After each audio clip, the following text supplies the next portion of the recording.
So experiment with these actionable tips. Research options for mentorship, coaching, or structure accountability programs specifically designed for CAPM preparation. Look for programs that offer more than just content delivery.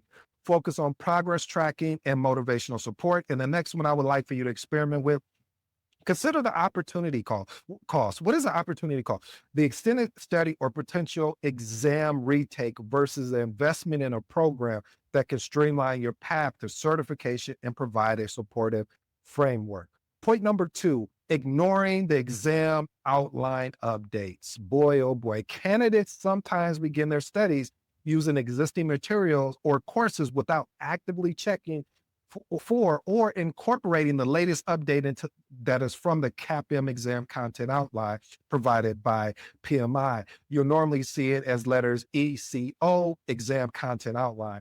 And that basically is just for each certification, PMI has a exam content outline. So you go on PMI.org, you pull that up.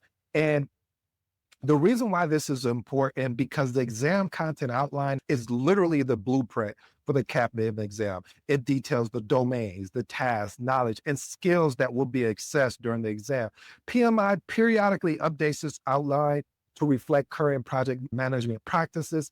So studying with an outdated exam content outline means you could be focusing on irrelevant topics or missing entirely new areas, significantly jeopardizing your exam performance. Experiment with these actionable tips. Always download the latest CAPM exam content outline directly from the official PMI website before you begin any type of studying. If you're already studying, here's the next actionable tip I like you to experiment with. If you're already studying, cross-reference your study materials with the latest exam content outline to make sure there's no gaps between the two. The exam content outline, like I said, is what every trainer or coach should be basing their content off of. Now, there's also a piece that most trainers, like my trainer, Phil, he also provides real world aspects as well. So you have a real world or pragmatic approach, but his material always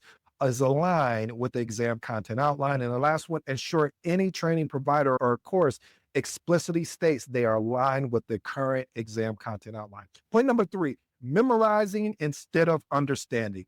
A frequent but flawed tactic is to focus on memorization. You know what it is, the project management terms, try to memorize the formula or any particular ITTOs, input, tools and techniques and outputs for each process without really grasping the underlying logic or context between the relationship of all of them. This is important to understand concepts thoroughly, enables you to apply knowledge flexible, critical for the success in a scenario-based exam question and real-world application.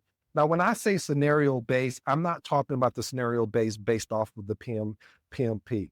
CAPM is less scenario-based. There may be some sprinkle in it, but it's really more knowledge-based, I would say, versus anything. If you're doing the PMP, that's a different story, but it is mostly knowledge base, as we'll say. So experiment with these actionable tips. Try to explain concepts in your own words to someone else or write summaries. If you can't teach it, you may not fully understand it. Next point, for each concept or process, ask why. Why is this input necessary? Why is this tool effective here?